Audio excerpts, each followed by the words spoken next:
षट्पद्मं योगिनो विदुः न योगो न भसापृष्ठे न भूमो न रसातले एकं जीवात्मो न राहुर्योगं योगविशारदा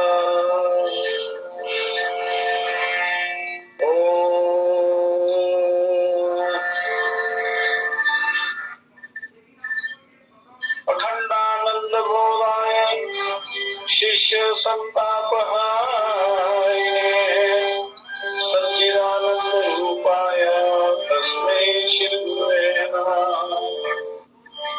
नमोस्तु गुरवे तस्मै इष्टदेव स्वरूपिणे यस्य वागामृतं हन्ति विषं संसार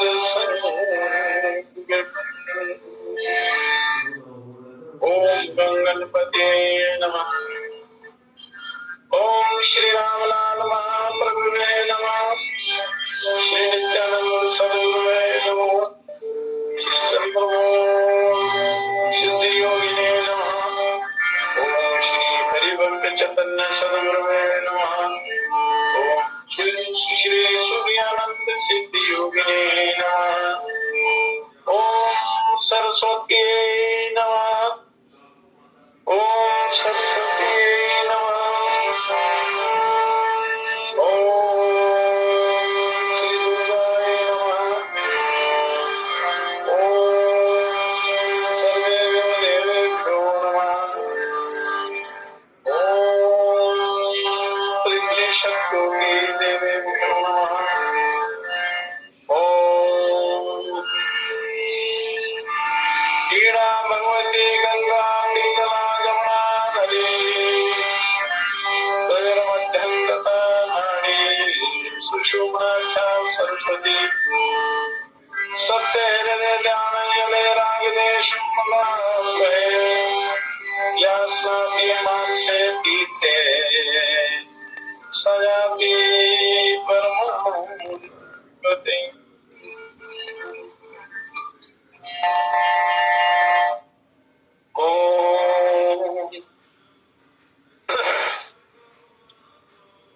तो परम प्रभु प्रेमियों, आत्म जिज्ञासु,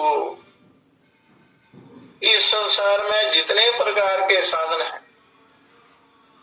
उनमें 4 प्रकार के साधन ही श्रेष्ठ हैं अपने आत्मोद्धार आत्म कल्याण के लिए। प्रथम है वेद विहित साधन चतुष्टय, द्वितीय है सांख्य प्रदर्शित साधन त्रय, और तृतीय है योग शास्त्रोक्त साधन की रीति, तथा चतुर्थ है तंत्र शास्त्रोक्त साधन प्रणाली। ये 4 प्रणालियां हैं कल्याण के मार्ग पर चलने की। परंतु कलिकाल में केवल तंत्र शास्त्रोक्त साधन ही प्रशस्त और सिद्धि प्रद है, जल्दी होने वाला, यही शास्त्र की युक्ति है। तो कलिकाल में मनुष्य तप से हीन, वेद पाठ से रहित और अल्प आयु होंगे, तपस्वी नहीं होंगे, वेद पाठ नहीं करेंगे, वेदों का स्वाध्याय नहीं करेंगे, न सुनेंगे, और अल्पायु होंगे, आयु कम होगी, और वह दुर्बलता के कारण उस प्रकार के क्लेश और परिश्रम के सहने में समर्थ नहीं होंगे, आलस और प्रमाद में रचे बचे रहेंगे। उनमें जो आलस और प्रमाद रहित होंगे, जो प्रयत्न करेंगे, अभ्यास करेंगे, आलस से प्रमाद का त्याग करके, उनका तो कल्याण निश्चित होगा। पर ज्यादातर लोग विश्व भोगों के कारण शक्तिहीन होंगे, अल्पायु होंगे, उनका मन साधना में नहीं लगेगा। लोग अतएव उनसे दैहिक परिश्रम किस प्रकार संभव हो सकता है, कैसे कर पाएंगे बड़ी बड़ी साधनाएं। कलिकाल में गृहस्थ लोग केवल आगमोक्त विधानों के अनुसार ही कर्मानुष्ठान करेंगे। हे शिव, दूसरे प्रकार की विधियों से अर्थात वैदिक, पौराणिक और समाज सम्मत विधियों का अवलंबन करके सिद्धि लाभ प्राप्त करने में समर्थ ना होंगे, क्योंकि वो सही ढंग से कर नहीं पाएंगे। आलस प्रमाद में ज्यादा रहेंगे, विश्व भोगों के चक्रों में रहेंगे, तो वो दूसरे साधन नहीं कर सकते। तो तांत्रिक साधना दो प्रकार की है। योग तंत्र मतलब ये दूसरा जादू टोने वाला तंत्र नहीं, ये तंत्रों जैसे ये गाड़ी का निर्माण करना, फिर उसका खोलना बनाना, ऐसे ये जो क्रियात्मक कुछ साधन होते हैं, उसमें बहिर्याग और अंतर्याग होता है। और बहिर्याग बाहरी जो साधन है, उसमें गंध पुष्प धूप दीप तुलसी बिल्व पत्र नैवेद्य आदि के द्वारा पूजा की जाती है। और अंतर्याग में इन सब बाह्य वस्तुओं की आवश्यकता नहीं होती जो अंतर्याग करते हैं। बाह्य याग जो होते हैं या साधनाएं होती हैं, उसमें हर वस्तु की आवश्यकता होती है, परंतु जो अंदर की होती है उसमें आवश्यकता नहीं होती। मांसोपचार के उपकरण स्वतंत्र होते हैं और इनमें पंचभूतों के द्वारा उपचार कल्पना करनी पड़ती है। जो अंत में अगर आपके पास सामग्री ना है ना या कोई साधन नहीं है, तो मानसिक पूजा करनी है तो वो बड़ी उत्तम होती है। कहते हैं कि पृथ्वी तत्व को गंध बना देना, ओम पृथ्व्यात्मकं गंधं समर्पयामि, ये पृथ्वी रूपी गंध आपको समर्पित करते हैं। जिस भी देव की पूजा करनी है, आकाश तत्व को पुष्प, वायु तत्व को धूप, तेज तत्व को दीप और रसात्मक जल तत्व को नैवेद्य के रूप में कल्पना करके इस पंचोपचार द्वारा पूजा करनी पड़ती है। मानसिक पूजा जब भी करनी है तो मन से ही ये चीजें उनको अर्पित करनी है उस प्रभु को। इसी का नाम अंतर्याग है। और षट चक्रों का वेद ही इस अंतर्याग का प्रधान अंग है। 6 चक्रों का वेदन करना ही इसका प्रधान अंग है। तो शरीर के अंदर 6 चक्र हैं, बाकी साधनाएं तो बड़ी दूसरी कठिन परिश्रम से सिद्ध होती हैं। तो इतना मनुष्य के पास ना शक्ति होती है, ना उसका मन लगता है, विषय भोगों में ज्यादा रमा रहता है और समय ऐसे ही बर्बाद कर देता है। आलस्य प्रमाद में तो साधना नहीं हो सकती। अब ये सरल साधन बता रहे हैं कि पृथ्वी जल अग्नि वायु आकाश रूपी ये जो वस्तु है मानसिक रूप से उनको अर्पित करनी है परमात्मा को। और फिर आगे षट चक्र। षट चक्र क्या है, थोड़ा पहले संक्षेप में बताते हुए फिर इनकी व्याख्या करेंगे। तो षट चक्रों का अभ्यास हुए बिना आत्मज्ञान नहीं होता, क्योंकि किसी वस्तु के प्रत्यक्ष हुए बिना मन का संदेह नहीं छूटता। मनुष्य तर्क वितर्क में रहता है। जब तक आप अभ्यास नहीं करेंगे, साधना नहीं करेंगे, अनुभव नहीं करेंगे, तो मनुष्य को वो भ्रम नहीं मिटता है पूरा उसका साक्षात्कार किए बिना, साधना किए बिना। तो अतः वास्तविक ज्ञान नहीं होता, मतलब असली ज्ञान नहीं होता, केवल शाब्दिक ज्ञान होता है, किताबी ज्ञान होता है।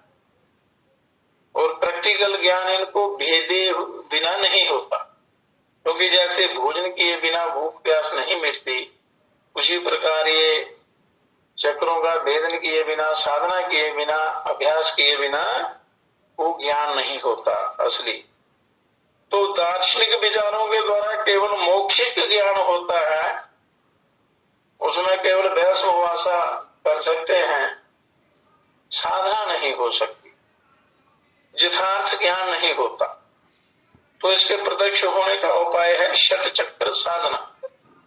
ये थोड़ा सरल तरीका है। षट चक्र साधना कोई भी कर सकता है, गृहस्थी भी कर सकते हैं। बड़ी युक्ति से अपने सिद्ध महापुरुषों से सीखकर इनका अभ्यास करते रहना चाहिए, क्योंकि बाहरी किसी भी चीज की आवश्यकता नहीं पड़ती। शरीर है तो इसी में सारी साधनाएं हैं। अब कहते हैं षट चक्र क्या है। ईड़ा पिंगलोर मध्य सुषुम्ना च भवेत् खलु षट स्थानेषु च षट शक्ति षट पद्मं योगिनो विदु। कि ईड़ा और पिंगलात्मक दो नाड़ियों के मध्य में, ईड़ा पिंगला मतलब दायां स्वर और बायां स्वर, ये ईड़ा और पिंगला नाड़ियां हैं। इनके मध्य में जो सुषुम्ना नामक नाड़ी है, उसी की छह ग्रंथियों में पद्माकार रूप से छह चक्र संलग्न है, मतलब कमल के फूल की तरह। तो उसके आकार के 6 चक्र हैं इस सुषुम्ना नाड़ी में, रीढ़ की हड्डी के अंदर। गुह्य स्थान में और नाभि देश में, हृदय में, कंठ में, दोनों भ्रू मध्य के बीच में, इन 6 स्थानों में 6 चक्र विद्यमान है। मूलाधार चक्र है, फिर उसके ऊपर थोड़ा सा स्वादिष्ठान चक्र है, फिर उसके ऊपर ये मणिपूरक चक्र है, और फिर अनाहत चक्र है, विशुद्धि चक्र है, फिर आज्ञा चक्र है। इस प्रकार 7 चक्र सुषुम्ना नाल की 7 ग्रंथियों के रूप में प्रसिद्ध हैं। इन 7 ग्रंथियों का भेद करके जीवात्मा का परमात्मा के साथ संयोग करना पड़ता है। इसी को प्रकृति योग कहते हैं। प्रकृति योग न योगो नवसा पृष्ठे न भूमो न रसातले एकिन जीवात्मो न राहुर योग विशारदा। देवी भागवत में भी ये आया है इसका वर्णन कि योग विशारद लोग जीवात्मा के साथ परमात्मा की एकता साधन करने को ही योग के नाम से निर्देश करते हैं, और योग की क्रिया सिद्धि के अंश का नाम साधन है। योग की सिद्धि के लिए जो क्रियाएं की जाती हैं उनका नाम साधन है। अब इस स्थान में कौन सा चक्र है, इसे क्रमशः स्पष्ट किया जाता है।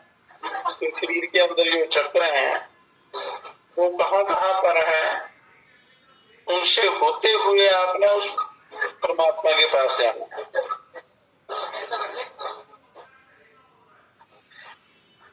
गुह्य स्थान में मूलाधार चक्र चतुर्दल युक्त है। मूलाधार चक्र, उसके ऊपर स्वाधिष्ठान चक्र 6 दल से युक्त है।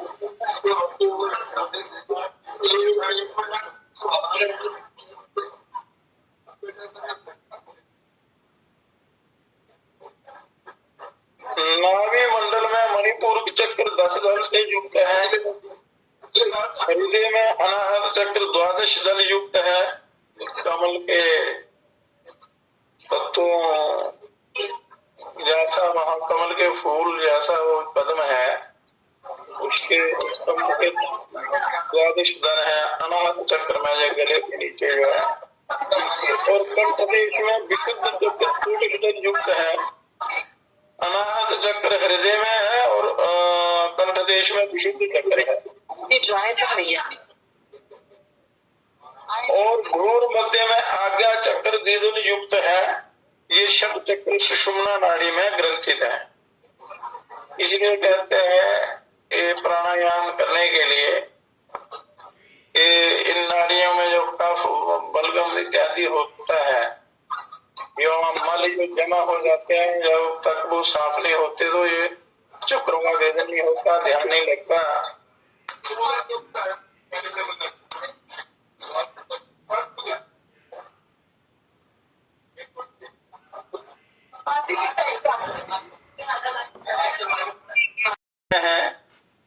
इन नाड़ियों में 14 नाड़ियां प्रधान है। मतलब नाड़ी विज्ञान होगा तो आप अपना उपचार स्वयं भी कर सकते हैं बिना किसी औषधि के। 3,50,000 नाड़ियों में 14 नाड़ियां प्रधान हैं। उनमें सुषुम्ना, ईड़ा, पिंगला, गंधारी, हस्त, जीवा, कुहू, सरस्वती, पूषा, ईड़ा, पिंगला, गंधारी, हस्त, जीवा, कुहू, सरस्वती, पूषा, शंखनी, पयस्वनी, बारुणी, अम्बुलूषा, विश्वोदरी और यशस्वनी। तो ईड़ा पिंगला सुषुम्ना ये 3 प्रधान सबको पता है, पर दूसरी 11 और नाड़ियां हैं। इनमें भी ईड़ा पिंगला और सुषुम्ना ये 3 नाड़ियां प्रधान है। 3.5 लाख में 14 प्रधान है और 14 में भी 3 प्रधान है, जो जिनकी जानकारी सबको होती है। पुनः इन तीनों में सुषुम्ना नाड़ी सर्व प्रधान है और योग साधन में उपयोगिनी नाड़ी है सुषुम्ना नाड़ी। तो समस्त नाड़ियां इसी सुषुम्ना नाड़ी के आश्रय से रहती हैं, इसी नाड़ी के आश्रित रहती हैं। इसलिए सुषुम्ना नाड़ी आपकी बिल्कुल शुद्ध साफ सुथरी रहनी चाहिए। इस सुषुम्ना नाड़ी के मध्यगत चित्रा नाड़ी के मध्य सूक्ष्म में भी सूक्ष्मतर ब्रह्मरंध्र है और ये ब्रह्मरंध्र ही दिव्य मार्ग है ईश्वर की प्राप्ति का। ये अमृतदायक और आनंददायक है। कुल कुंडलिनी शक्ति इसी ब्रह्मरंध्र के द्वारा मूलाधार से सहस्रार में गमन करती है और परम शिव से मिल जाती है। इसी कारण इस ब्रह्मरंध्र को दिव्य मार्ग कहा जाता है। ये दिव्य मार्ग है ईश्वर की प्राप्ति का। पर आलसी प्रमादी लोग ये भी नहीं कर पाते।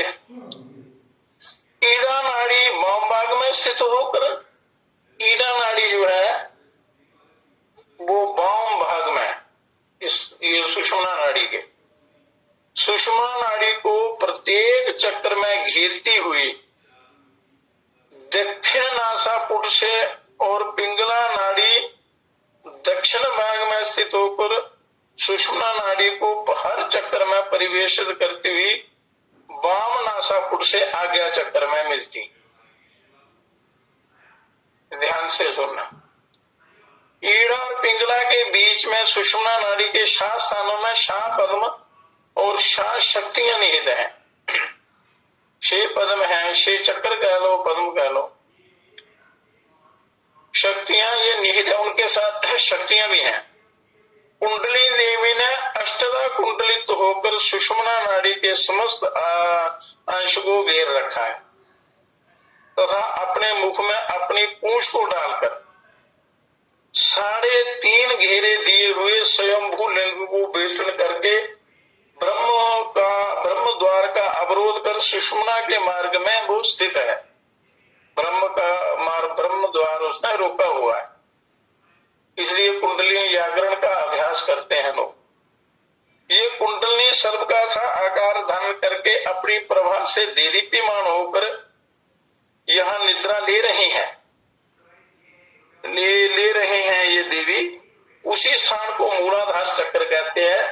मूलाधार में ये भी सामने पूरा सहस्रार बिंदु तक घेर कर, ये सुषुम्ना नाड़ी को घेर कर अपने मूलाधार में ये विश्राम करती हैं। इसे मूलाधार चक्र कहते हैं। और ये कुंडली शक्ति ही बाघ देवी है, अर्थात वर्णमयी बीज मंत्र स्वरूपा है, वर्णमयी। और यही सत्व रज और तम इन तीनों गुणों की मूल स्वरूपा प्रकृति देवी है। और इस कंद के बीच में बंदूक पुष्प के समान रक्त वर्ण काम बीज विराजमान है। और इस स्थान में द्विदंड नामक एक सिद्ध लिंग और डाकनी शक्ति रहती है। द्विदंड नामक सिद्ध लिंग है और उनके साथ डाकनी शक्ति रहती मूलाधार में। जिस समय योगी मूलाधार स्थित स्वयंभू लिंग का चिंतन करता है, स्वयंभू लिंग को बैठी घेरे, ब्रह्मा अमृत पी जाए सवेरे, अंतर में युग युग से सोई श्री कुंडली शक्ति जगा। ये महाराज जी ने जो ये बनाया है, ओम जीव को ब्रह्म बनाओ, ये ध्यान में लिखी है प्रार्थना, जो अनुभव हुआ है। तो स्वयंभू लिंग का जब चिंतन करता है, उस समय उसकी समस्त पाप राशि क्षण मात्र में ध्वंस हो जाती है तथा मन ही मन में जिस वस्तु की कामना करता है उसकी प्राप्ति हो जाती है। ये मूलाधार चक्र में ध्यान करने से होता है। फिर इस साधना को निरंतर करने से साधक उन्हें मुक्तिदाता के रूप में दर्शन करता है। और मूलाधार के ऊपर स्वाधिष्ठान चक्र है, विद्युत वर्ण, ये बिजली के समान रंग वाला शेदल विशिष्ट स्वाधिष्ठान नामक चक्र है, पद्म है। इस स्थान में बाण नामक शिवलिंग है, सिद्धलिंग है। बाण अलग अलग शिव जी के स्वरूप है वहां पर। तो सिद्धलिंग है बाण नामक लिंग, बाण लिंग। और देवी राखनी शक्ति वहां अवस्थान करती। तो जो भी सर्वदा इस स्वाधिष्ठान चक्र में ध्यान करते हैं वह संदेह विरहित चित्त से बहुतेरे अश्रुत शास्त्रों की व्याख्या कर सकते हैं। जिनका स्वाधिष्ठान चक्र जागृत हो जाता है, सारे शास्त्रों का ज्ञान हो जाता है। तथा वह सर्वतो भावेन रोग रहित होकर सर्वत्र निर्भय विचरण करते हैं। और इसके अतिरिक्त उनको अनिमा आदि गुणों से युक्त परम सिद्धि प्राप्त होती है। अनिमा अष्ट सिद्धियों में अनिमा सिद्धि है पहली सिद्धि। अनिमाच में, महिमाच में, ऐसे जब रुद्राभिषेक कराते हैं तो उसमें ये मंत्र बोलते हैं लोग, अनिमाच में, महिमाच में, गरिमाच में, बरखिमाच में, इस प्रकार। तो वो सिद्धियां अनिमादि सिद्धि प्राप्त होती है। फिर आगे तीसरा चक्र आ गया स्वाधिष्ठान चक्र के ऊपर नाभि मूल में मेघ वर्ण मणिपुर नामक 10 दल पदों है। और इन दलों पर जो जिन दलों का वर्णन किया है उनमें वर्णमाला के शब्द हैं। सारे शास्त्र, सारे वेद, सारे पुराण वहां पर विराजमान है। और इस मणिपुर पूर्व पदम में सर्व मंगलदायक रुद्र नामक सिद्ध लिंग है, रुद्र नामक लिंग है।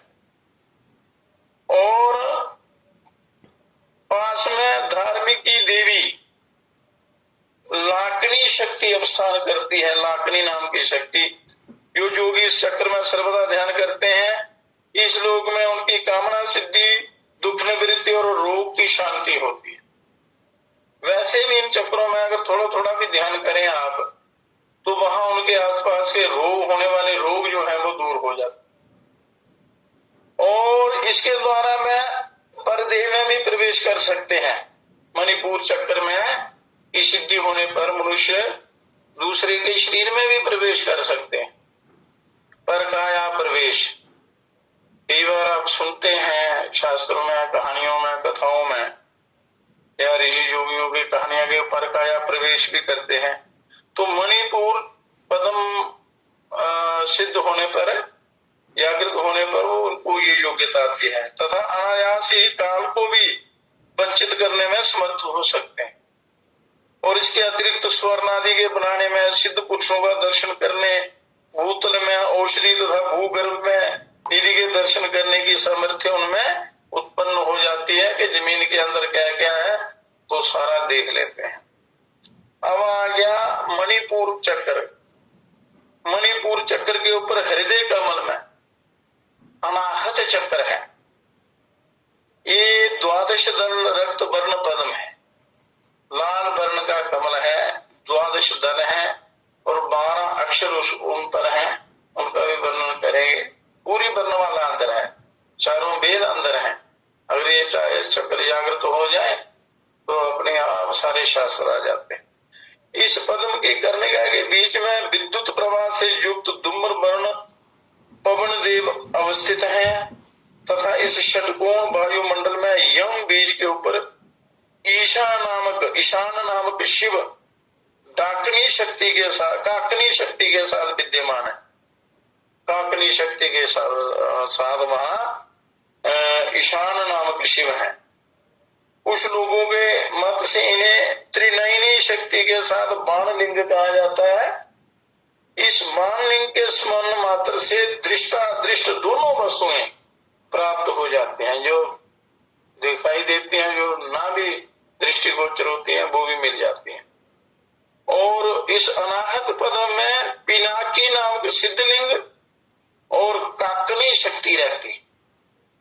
और इस अनाहत चक्र में ये ध्यान की महिमा नहीं कही जा सकती। ये हृदय चक्र जो है, अनाहत चक्र,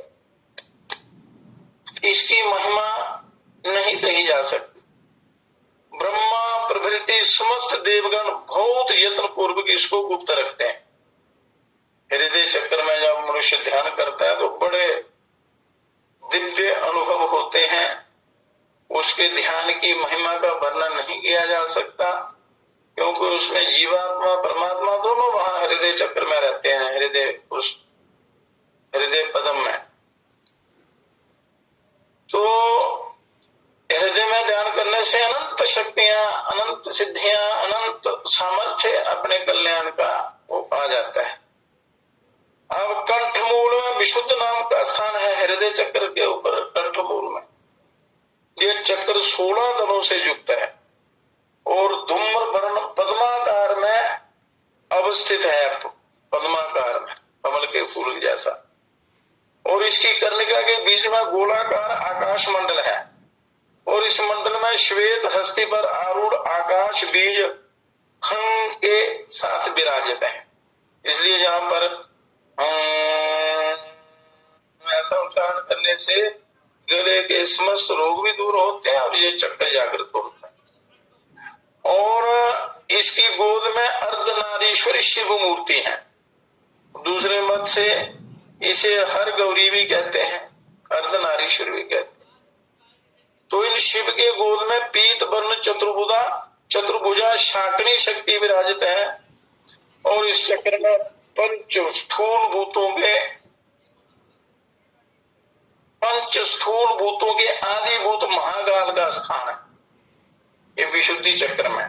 यहाँ अमृत का भी कुंड है और इस आकाश मंडल से ही अन्य चारों स्थूल भूत क्रमशः चक्र रूप में पैदा हुए। पृथ्वी, जल, अग्नि, वायु इत्यादि, ये चारों आकाश से वायु, वायु से तेज, तेज से जल और जल से पृथ्वी पैदा हुई। एक क्रम से हुई है। आकाश से वायु और वायु से तेज, तेज से जल और जल से पृथ्वी पैदा हुई है। और इस चक्र में शगलन नामक शिवलिंग है और शाकनी नामक शक्ति अधिदेवता रूप में विराजित है। तो मूलाधार से लेकर अलग अलग नामों से सदाशिव, बाणलिंग, सिद्धलिंग इत्यादि ये सारे मूला इस विशुद्धि चक्र तक विराजमान है। जो प्रतिदिन इस विशुद्ध चक्र का ध्यान करते हैं उनके लिए दूसरी साधना आवश्यक नहीं होती। विशुद्धि चक्र अगर जागृत हो जाए तो मृत्यु का भय दूर हो जाता है। इस विशुद्ध नामक खोटशदल कमल ही ज्ञान रूप अमूल्य रत्नों की खान है ये। और क्योंकि इसी साधन से रहस्य सहित चतुर्वेद स्वयं प्रकाशित होते हैं और जिनका ये विशुद्धि चक्र जागृत हो जाता है तो चारों वेद जो है वो उसको कंठस्थ हो जाते हैं, वो प्रकाशित हो जाते हैं और उसको संपूर्ण ज्ञान होता है और मोक्ष के करीब पहुंच जाता है। अब इस विशुद्धि चक्र के ऊपर ये क्षमा चक्र है, इसके ऊपर ललाट मंडल में भ्रूर मध्य में आज्ञा नामक चक्र का स्थान है। यहाँ भ्रूर मध्य में। और इस चक्र को चंद्रवत श्वेत वर्ण द्विदल पद्म कहा जाता है। श्वेत वर्ण का कमल है और इसके 2 दल हैं और हम क्षम ये दोनों पदों वाले 2 अक्षर हैं।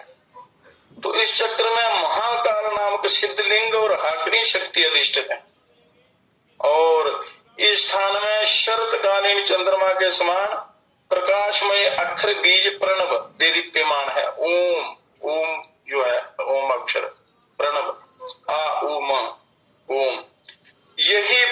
अंश पुरुष है। और जो लोग इसका ज्ञान प्राप्त कर लेते हैं वे किसी भी कारण से दुखी या शोक ताप से अभिभूत नहीं होते। तो ये आज्ञा चक्र जो है छठा और फिर सातवां सहस्रार चक्र है। तो पहले कहा गया है कि सुषुम्ना नाड़ी की अंतिम सीमा ब्रह्मरंध्र है। सुषुम्ना नाड़ी जो मूलाधार से चलती है, रीढ़ की हड्डी के अंदर से होती हुई ये सारी यहाँ तक ब्रह्मरंध्र तक है, तथा ये नाड़ी मेरुदंड के आश्रय से ऊपर उठी हुई है। और इस नाड़ी ईड़ा नाड़ी इस सुषुम्ना नाड़ी के से लौटकर आज्ञा पथ की दाहिनी ओर से होकर वाम नासापुट में गमन करती है। और आज्ञा चक्र में पिंगला नाड़ी भी उसी रीति से बाईं ओर से घूमकर दक्षिण नासापुट में आती है। और दाहिनी यहाँ जाती है, ये इधर आ जाती है। आज्ञा चक्र यहाँ बीच में सुषुम्ना नाड़ी स्थित है। तो इस नाड़ी वरुणा नदी के नाम से, ईड़ा नाड़ी वरुणा नदी के नाम से, पिंगला नाड़ी अस्सी नदी के नाम से अभिहित होती हैं। तो उन दोनों नाड़ियों के बीच में वाराणसी धाम है। जैसे पृथ्वी मंडल पर वाराणसी धाम है, काशी विश्वनाथ जी वहां विराजमान है, उसी प्रकार शरीर में भी ये वाराणसी है। और विश्वनाथ शिव शोभायमान है यहाँ आज्ञा चक्र में। तो योगीजन कहते हैं इस ब्रह्मरंध्र में, तो योगीजन कहते हैं कि आज्ञा चक्र के ऊपर 3 पीठ स्थान है। ये आज्ञा चक्र है, इसके ऊपर 3 पीठ और हैं। उन तीनों पीठों का नाम है बिंदु पीठ, नाद पीठ और शक्ति पीठ। ये आपके शरीर रूपी इस मंत्र में ही है। आपको कहीं ढूंढने के लिए बाहर नहीं जाना है, शरीर के अंदर ही आप उसको परमात्मा को प्राप्त कर सकते हैं। तो बिंदु पीठ, नाद पीठ और शक्ति पीठ, ये तीनों पीठ स्थान कपाल देश में रहते हैं। और शक्ति पीठ का अर्थ है ब्रह्म बीज ओमकार। ओमकार के नीचे निरालंबपुरी तथा उसके नीचे 16 दल युक्त सोम चक्र है। और उसके नीचे एक गुप्त षडदल पद्म है, उसे ज्ञान चक्र कहते हैं। और इसके एक एक दल से क्रमशः रूप, रस, गंध, स्पर्श, शब्द और स्वप्न ज्ञान पैदा होते हैं। और इसी के नीचे आज्ञा चक्र का स्थान है।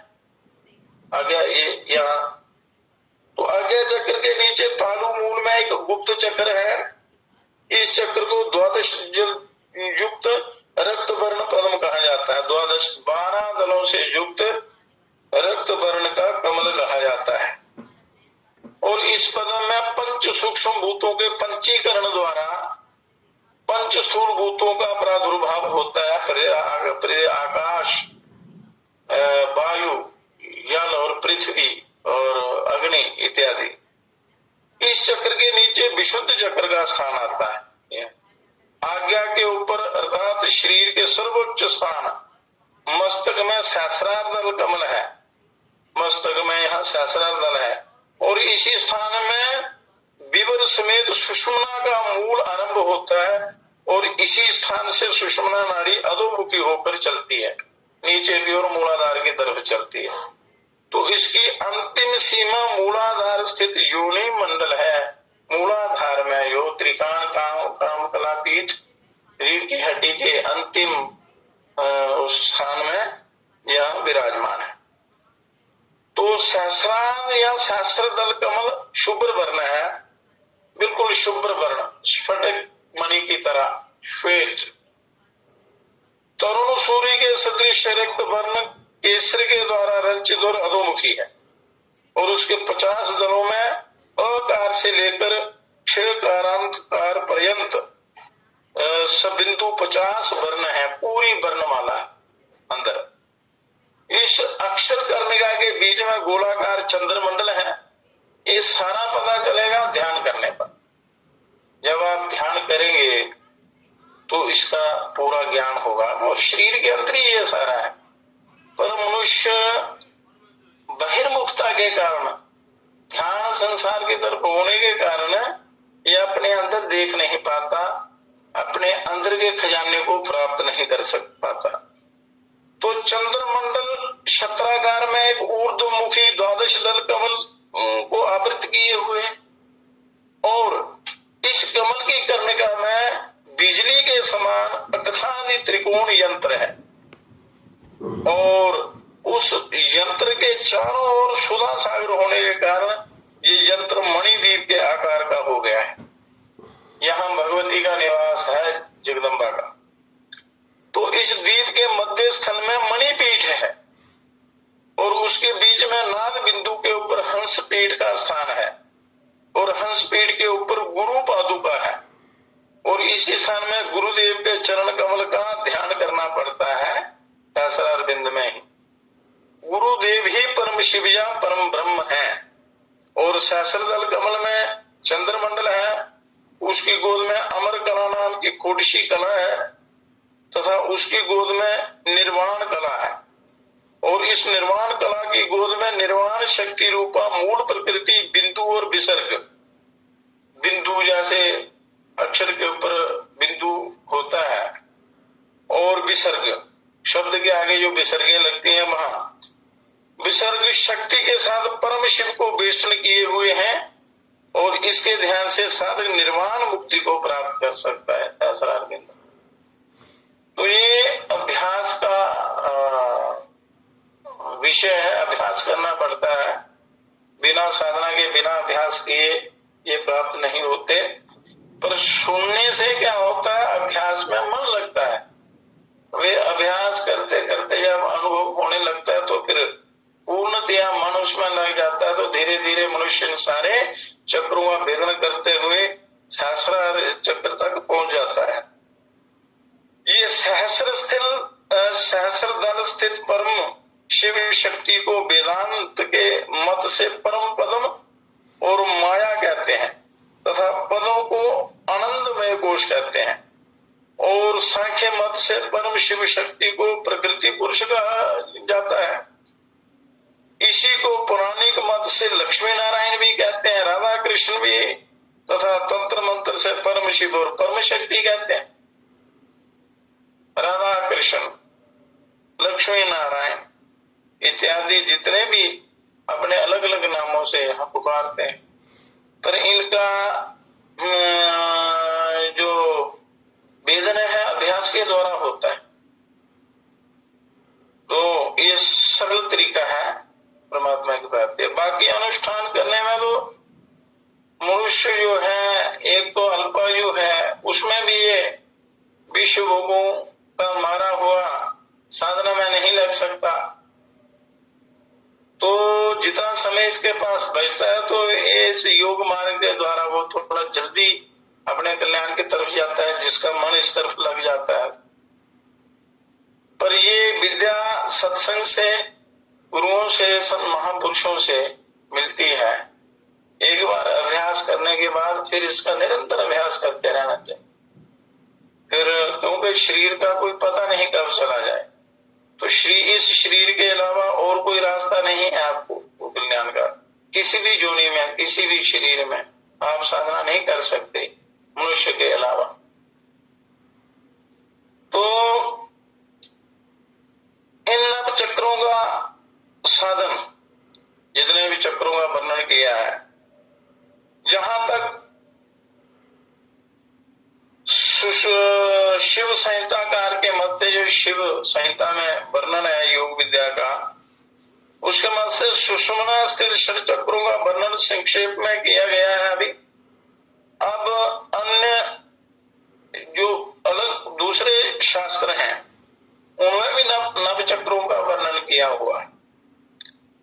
नव चक्रं कलाधारम क्या है? नव चक्रं कलाधारम त्रिलक्षम व्योम पंचकम स्वदेहे जो ना जानाति सा योगी नामधार का। कहते हैं कि शरीर में नव चक्र 16 आधार हैं।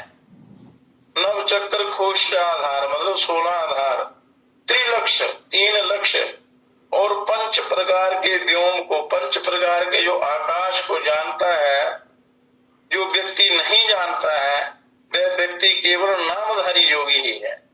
उसको इनकी जानकारी होनी चाहिए, वो योगी कहलाने का अधिकारी नहीं है जिनको ये जानकारी नहीं है और साक्षात्कार नहीं किया है।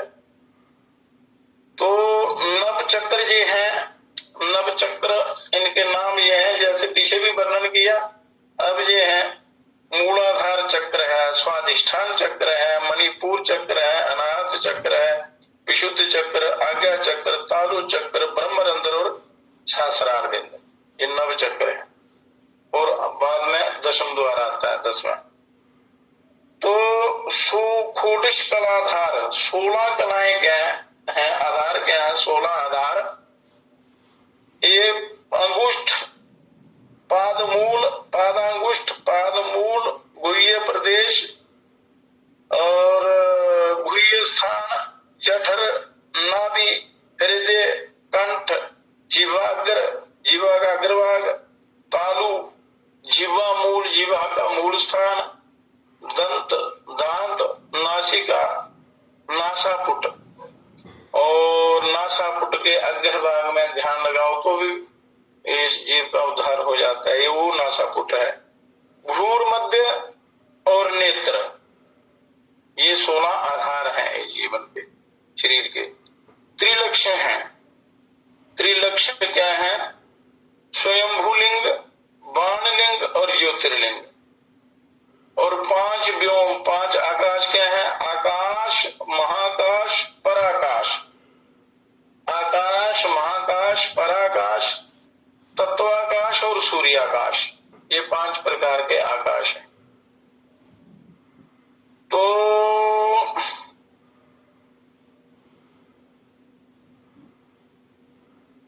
अब इनका पूरा वर्णन है। ये पहले जिसका वर्णन किया है नव चक्रों का, जो शिव संहिता के अनुसार है। अब दूसरे ग्रंथों में भी यहां मिलता है। कहते हैं कि पहला ब्रह्म चक्र, आधार चक्र, भगाकृति है, इसमें 3 आवर्त हैं। ये स्थान अपान वायु का मूल देश है। शरीर में 5 प्रकार के वायु हैं, 10 प्रकार के वायु हैं, प्राण, अपान, व्यान, उदान, समान, नाग, कूर्म, कृकर, देवदत्त और धनंजय। ये प्राण 10 रूपों में काम करता है शरीर के अंदर। जो ऑक्सीजन है वो 10 काम करती है शरीर के अंदर, 10 विभाग हैं। और समस्त नाड़ियों का उत्पत्ति स्थान है ये मूल देश जो है। इसका नाम कंद मूल है। 3.5 लाख नाड़ियां जो है वो यहाँ से होती। कंदमूल के ऊपर अग्नि शिखा के समान तेजस्वी काम बीज कलिंग है। और इस स्थान में स्वयं भूलिंग है। स्वयं भूलिंग को बैठी घेरे ब्रह्मा मृत्यु जाए सवेरे, अंतर में युग युग से सोई श्री कुंडली शक्ति जीवा। ये तांत्रिक शास्त्रों के अनुसार इन स्वयं भूलिंग को की तेजो रूपा कुंडली शक्ति 3.5 बार गोलाकार वेष्टन करके अधिष्ठित है। और इस ज्योतिर्मय कुंडली शक्ति को जीव रूप में ध्यान करके उसमें चित्त को लय करने से मुक्ति की प्राप्ति होती है। एक तरीका ये है। मूलाधार से भी आपका कल्याण हो सकता है। एक चक्र खुलने से भी आपका कल्याण हो जा सकता है। द्वितीय चक्र, अब दूसरा चक्र है स्वाधिष्ठान नामक द्वितीय चक्र है। ये प्रभाल अंकुर के समान और पश्चिमाभिमुखी है। और इसमें उद्यान पीठ के ऊपर कुंडली शक्ति का ध्यान करने से जगत को आकर्षण करने की शक्ति पैदा होती है। और अभ्यास करने पर ये जीव मुक्त हो जाता है। अब तीसरा चक्र है मणिपुर का नाम नाभि चक्र है। पहले शिव संहिता के अनुसार वर्णन किया, अभी तंत्रोक्त विधि से वर्णन कर रहे हैं। उसमें पंचावर्त से विशिष्ट शक्ति विद्युत वर्ण वाली है।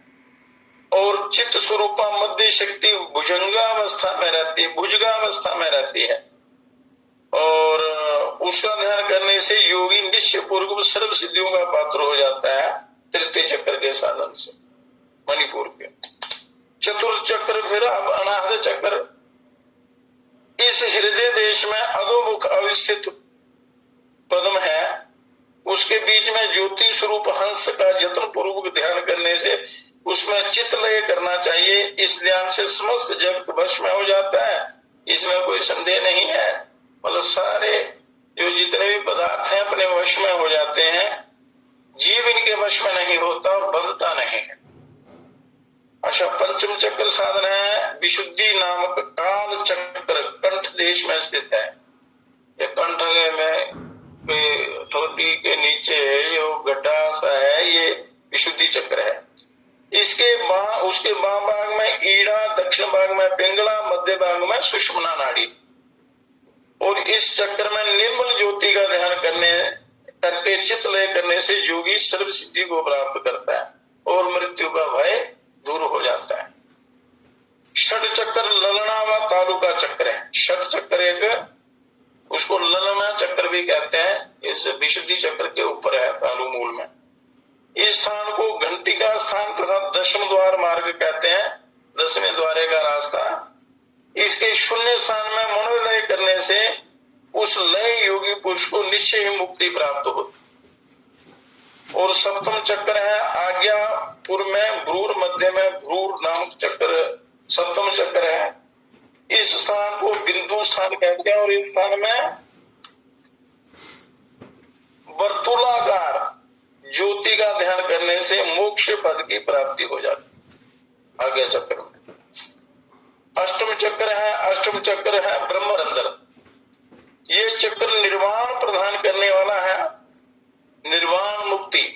इस चक्र में सूचिका के अग्रभाग में समान धूम्राकार जलंधर नामक स्थान है और उसमें ध्यान करके चित्त लय करने से मोक्ष की प्राप्ति होती है।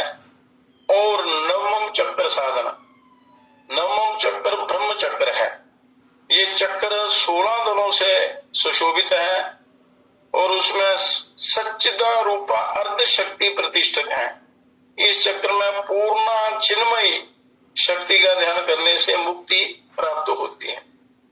तो इन 9 चक्रों में एक एक चक्र का ध्यान करने वाले योगी के लिए सिद्धि और मुक्ति करतलगत हो जाती है, क्योंकि वह ज्ञान नेत्र के द्वारा कोदंड द्वय के मध्य कदम्ब के समान गोलाकार ब्रह्मलोक का दर्शन करते हैं और अंत में ब्रह्मलोक को प्राप्त होते हैं। अब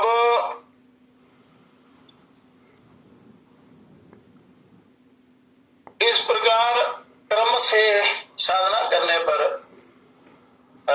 जीव बड़ा जल्दी मुक्ति को प्राप्त होता है। इसमें भी योग गुरु रास्ता बताते हैं कि मनुष्य को कैसे अपना उद्धार करना है, कैसे कल्याण करना है।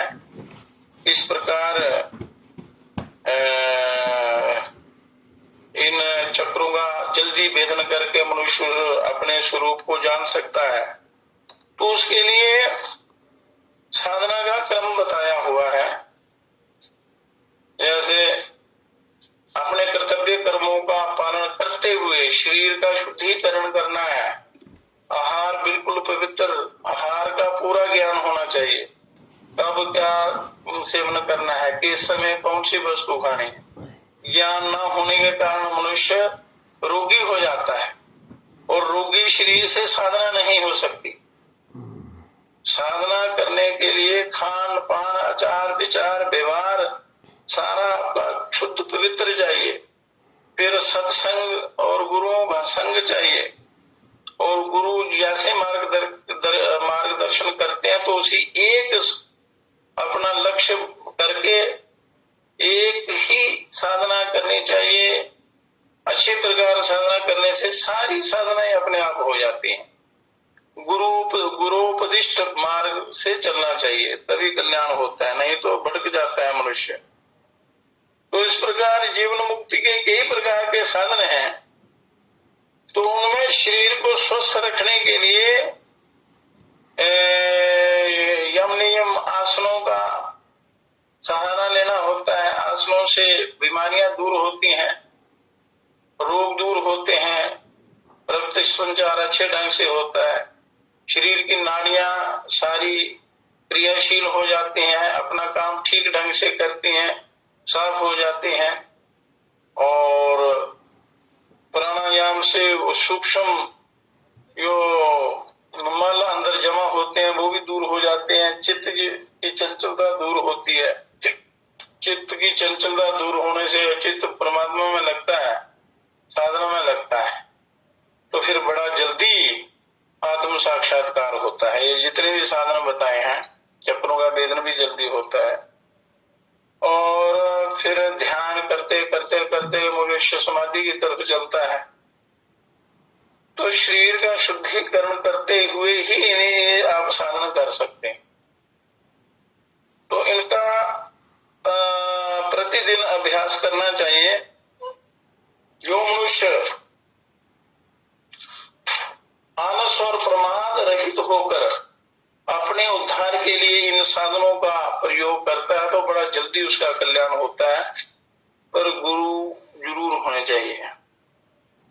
अब देवी कहती हैं कि श्रृणु भैरव वक्ष्यामि रुद्राणि स्तोत्रमुत्तमम् श्रुत्वा पठित्वा देवेश धारित्वा स्वदेह के महासिद्धो भवदेहे महाकाल वशो भवेत् त्रैलोक्य रक्षणार्थनाय ब्राह्मणा विष्णुना तथा रुद्रयुक्ता महारौद्री स्तुता सर्वजयो भवेत् तच्छ्रुत्वा मुन्या सर्वे योगिनो योगदर्शका सर्वे देवा सर्वलोकाधिपा स्युः प्राणरक्षका एतत् स्तवनमात्रेण ब्रह्म ब्रह्मत्वमापुण्यात्